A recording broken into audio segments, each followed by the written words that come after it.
Friends, मेरा नाम है समय और आप देख रहे हैं हमारा यूट्यूब चैनल टेक्निकल समय। दोस्तों, आज हम सीलिंग फैन में आपको बेरिंग चेंज कर बताएंगे और इसके अलावा इसकी अगर सीट लूज होती है तो उसको आप कैसे सही कर सकते हैं बिना लेंथ मशीन पे, यानी कि उसकी बिना सीट बनवाए उसको कैसे सही कर सकते हैं और किस तरह उसकी आवाज़ को बंद कर सकते हैं। आपको ये वीडियो पूरा देखना है, ध्यान से देखना है और इस तरीके से आप अपने पंखे में बेरिंग बदल पाएंगे। तो दोस्तों, आइए शुरू करते हैं वीडियो।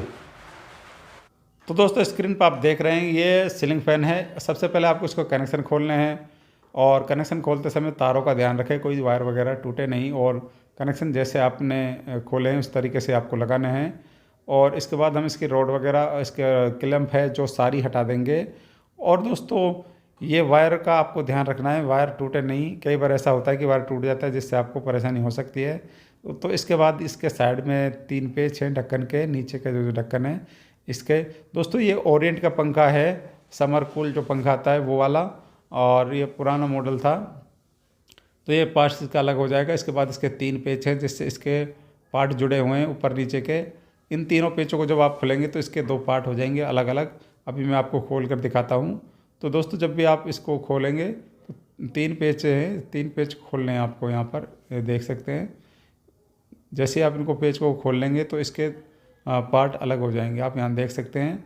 और इसके बाद आप यहाँ देखें तो ये आसानी से यहाँ पर निकल गया है। तो इसका मतलब इसकी सीट कटी हुई है जिसकी वजह से ये पंखा आवाज़ करता है। दोस्तों, सीट कटी हुई होती है तो उस कंडीशन में पंखा फर्स्ट में आवाज़ नहीं करेगा, कुछ टाइम बाद आवाज़ करेगा। जब वो पंखा गर्म हो जाएगा, कुछ टाइम चल लेगा।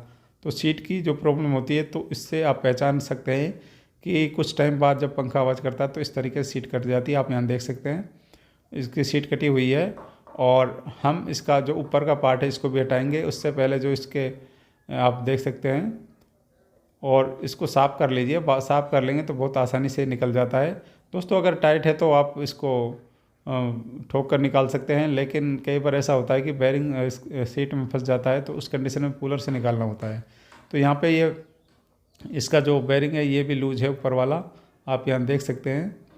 तो अब हमको क्या करना है कि इसके जो वायर है ना, इनको हमको ऊपर निकालना है और ऊपर आसानी से निकालना है, कोई वायर टूटे नहीं। तो यहाँ पर आप इस तरीके से धीरे धीरे करके एक एक वायर निकाल सकते हैं। चाहे तो कॉपर की वायर से निकाल सकते हैं या फिर एक एक वायर को आसानी से निकाल सकते हैं, बहुत ईजीली ये निकल जाती है। दोस्तों, यहाँ पर आपको ध्यान रखना है कोई वायर टूटे नहीं, अगर वायर टूट गया तो परेशानी हो सकती है। दोस्तों, ये उसके बाद अगर सीट लूज है तो बहुत आसानी से निकल जाएगा, नहीं तो आपको ये पुलर से निकालना होगा। दोस्तों, इसमें क्या है कि वाइंडिंग इसकी हीट थी, इसलिए हमने इसमें ज़्यादा ठोका पीटी नहीं की। और यहाँ पर आपको टंच लगाने हैं और छेनी से टंच लगाने हैं हल्के हल्के से। और जब ये टंच लग जाएंगे तो आप उसके हिसाब से लगाने जितने आपको चाहिए उसके हिसाब से। ऊपर वाली सीट की में कम कटी हुई थी तो यहाँ पे मैंने कम लगाए हैं, और नीचे वाली जो सीट थी ये ज़्यादा कटी हुई थी, यहाँ पर मैंने इसमें ज़्यादा टंच लगाए हैं। तो अब आपको नए बेरिंग इसमें फ़िट कर देने हैं। नए बेरिंग जब आप फिट करें तो इसमें नीचे की तरफ एक स्प्रिंग होती है, ये ज़रूर लगाएं और इस तरीके से ठोक दें। दोस्तों, ये ध्यान रखें, हीट पंखा था ये, इसलिए हमने इसकी सीट नहीं बनवाई और ये खूब अच्छा चल जाएगा इस टंच से भी। सिर्फ इसके बेरिंग टाइट होने चाहिए। अगर बेरिंग आपने टंच लगाया, बेरिंग लूज हैं तो कोई फ़ायदा नहीं है आपके मतलब इसको रिपेयर करने का, बेरिंग बदलने का। तो दोस्तों, मैंने यहाँ पे ठोका है तो इसके कुछ पेपर यहाँ पे जड़े हैं, इसी वजह से हमने इसकी मतलब सीट नहीं बनवाई, क्योंकि हमको ये वाइंडिंग करवाना पड़ता।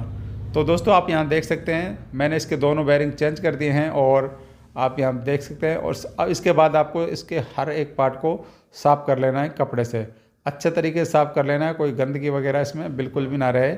कई बार ऐसा होता है कि काली ग्रीस होती है, जो जली हुई ग्रीस होती है वो सीट कवर में रह जाती है, जिससे गर्म होकर उस नए बेरिंग में आ जाती है, उससे वो बेरिंग ख़राब होने के चांस होते हैं।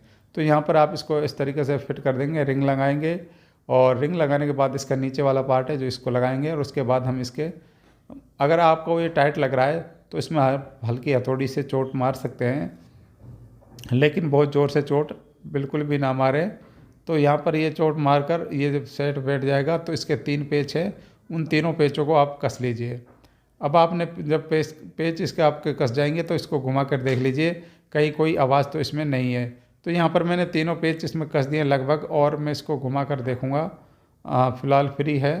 और आप देख सकते हैं इसके बेरिंग चेंज हो चुके हैं। और अभी मैं आपको उसके कनेक्शन भी बताऊंगा किस तरह आप इसके कनेक्शन करेंगे। ये ढक्कन लगा दीजिए आप इसका नीचे वाला।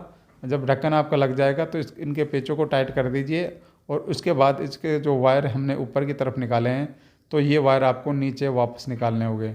नीचे आप किस तरीके से निकाल सकते हैं, एक वायर डाल के ऊपर और उसमें 2 तार बांध दीजिए, उनको नीचे खींच लीजिए, फिर दोबारा से डालें, फिर नीचे खींच लें। इस तरीके से आप इनके वायर को मतलब नीचे की तरफ निकाल पाएंगे, कोई परेशानी आपको नहीं आने वाली है। तो ये वायर आपके नीचे निकल जाएंगे। इसके बाद वायर जब आपके नीचे निकल जाएं तो आप इनको कनेक्शन में आपको बताऊंगा आप किस तरीके से इनका कनेक्शन कर सकते हैं। तो यहाँ पर आपको ये वायर बांध लेना है। जब आप इसका वायर बांध लेंगे तो इसको आप धीरे धीरे नीचे खींचें। दोस्तों कई बार ऐसा होता है कि ये वायर टूट जाता है या फिर इसके खिंच जाता है, इसका विशेष आप ध्यान रखें। तो इस तरीके से आपको ये तार नीचे निकाल लेने हैं। नीचे जब इसके तार निकल जाएंगे उसके बाद आप इसके ऊपर की रोड कस देंगे और क्लिप इसकी जो कंडेंसर की क्लिप है जिसमें कंडेंसर लगेगा उसको भी आपको कस देना है। तो यहाँ पे हमने रोड कस दी। दोस्तों रोड कसते समय एक बात का ज़रूर ध्यान रखें, रोड में अगर आपने पेच लूज छोड़ दिया तो 100% कुछ टाइम बाद ये बोल्ट कट जाता है जिससे पंखे के गिरने के चांस होते हैं। दोस्तों पंखा एक ही कंडीशन में गिरता है, अगर उसका बोल्ट रोड से लूज है तो ही वो पंखा गिरेगा, अदरवाइज वो पंखा नहीं गिरेगा। और इसमें आप चाबी की मदद से, प्लास की मदद से अच्छे तरीके से टाइट कर लें। और इसके बाद इसकी कंडेंसर वाली जो क्लैंप है जिसमें कंडेंसर लगेगा इसको कस दीजिए। और उसके बाद मैं आपको इसके जो 4 तार हैं इसके कनेक्शन बताऊंगा। दोस्तों ये वाइंडिंग हुआ पंखा है, कंपनी की वाइंडिंग में 3 तार आते हैं, उनके कनेक्शन अलग होते हैं। तो इसमें 4 तार हैं, इनके कनेक्शन मैं आपको बताता हूँ किस तरीके से हैं। तो 4 तार इसमें जो 2 पीले हैं वो स्टार्टिंग कॉइल के हैं और जो 2 लाल हैं वो रनिंग कॉइल के हैं।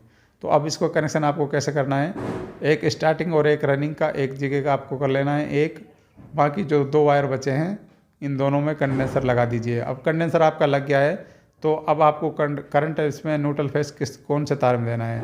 तो दोस्तों आप यहाँ देख सकते हैं जो ये लाल तार हैं, एक ये और दूसरा कंडेंसर वाला लाल, इनमें आप करंट देंगे और इस तरीके से आपके कनेक्शन हो जाएंगे। और ये इस तरह आप वायरिंग बदल सकते हैं पंखे के। तो दोस्तों आपने देखा, मैंने आपको सीलिंग फैन में बेरिंग चेंज कर कर दिखाए। अगर आपका पंखा आवाज़ करता है तो उसमें या तो उसके बेरिंग ख़राब होते हैं या फिर उसकी सीट लूज होती है।